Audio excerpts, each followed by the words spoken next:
Halo semuanya, kami di sini akan mempraktekkan data tabulasi dan analisis deskripsi di SPSS.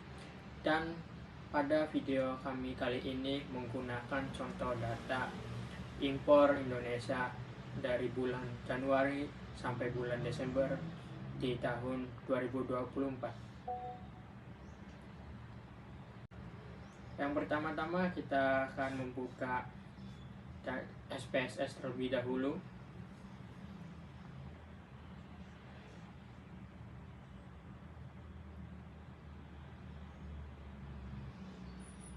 Lalu klik dataset.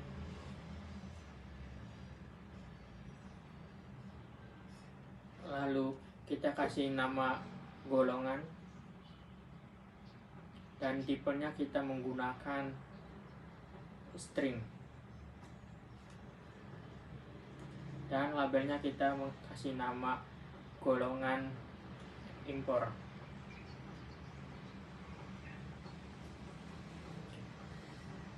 Dan widthnya kita 30. Yang kedua, masuk nama, kita masukkan bulan-bulannya.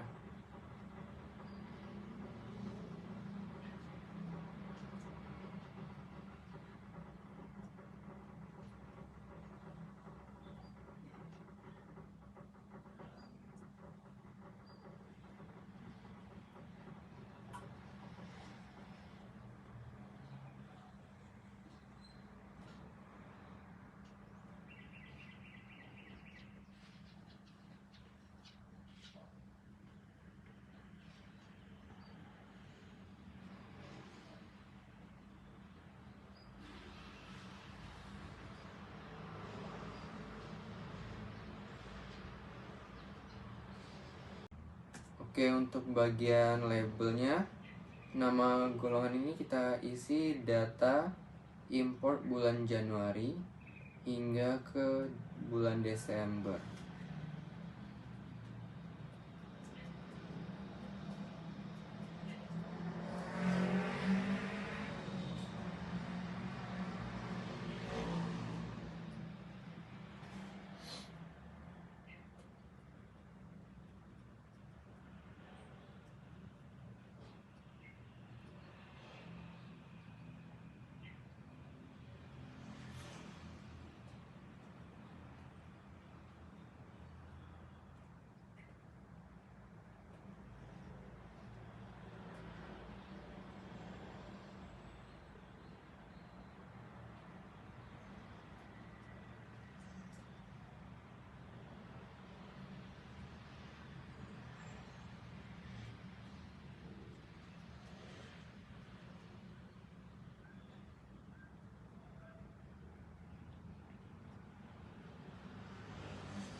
Oke, untuk yang measure-nya kita ganti scale semuanya hingga ke Desember.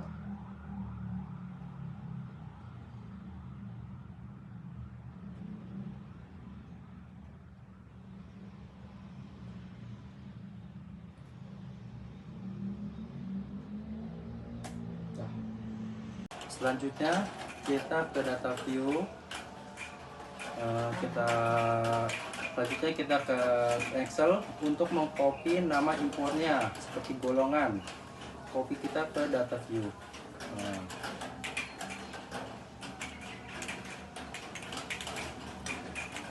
Kita copy ke data view di bagian golongan. Habis itu setelah itu kita hapus dulu bagian nomor ini.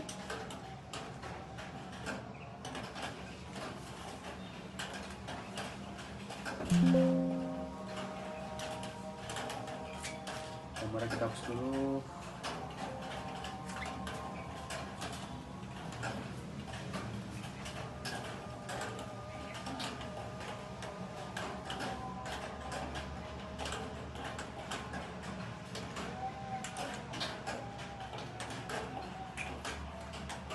Setelah kita hapus nomornya, di situ kita akan mengcopy lagi di Excel dan mengcopy dari bulan Januari hingga bulan Desember angkanya.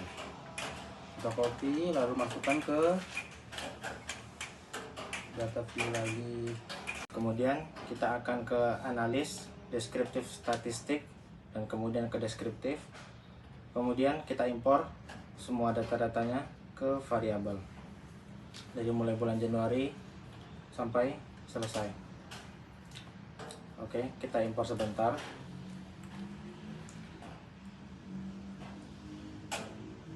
Kalau semisal sudah diimpor semua data-datanya,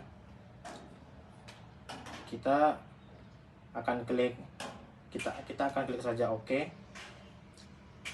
Kemudian kembali lagi ke analis, kemudian ke deskriptif statistik, kemudian ke deskriptif lagi. Kita pilih ke option, kita akan pilih menu sum, variance, dan range, dan SMN. Kemudian continue, kemudian OK. Berikut jumlah hasil data yang kami dapatkan. 1. Jumlah data. Semua bulan mempunyai 10 data, artinya tiap bulan dianalisis dari 10 sampel atau 10 tahun data impor. Jadi perbandingan antar bulan cukup konsisten. 2. Rata-rata atau mean. Ini menunjukkan beberapa besar impor rata-rata tiap bulan. Beberapa nilai penting yang tertinggi: Juli 2185,4, Desember 2151,0, Oktober 209,9. Artinya impor biasanya meningkat di pertengahan sampai akhir tahun.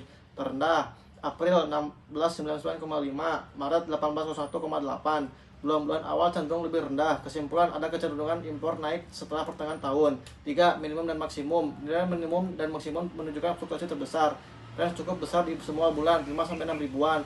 Menunjukkan variasi impor dari tahun ke tahun cukup tinggi. Contoh, range sebesar Juli 6652, Agustus 6661. Range terkecil April 5173. Artinya, pada beberapa bulan perbedaan cukup jumlah impor antar tahun cukup jauh. Standard deviation. Semakin besar angkanya, semakin besar variasi datanya. Tertinggi Juli 2085, Oktober 2001. Ini berarti bulan-bulan ini mempunyai fluktuasi impor paling tinggi. Terendah April 1648, Maret 1747. Kesimpulan, data di bulan April paling stabil, sedangkan Juli, Oktober lebih tidak stabil.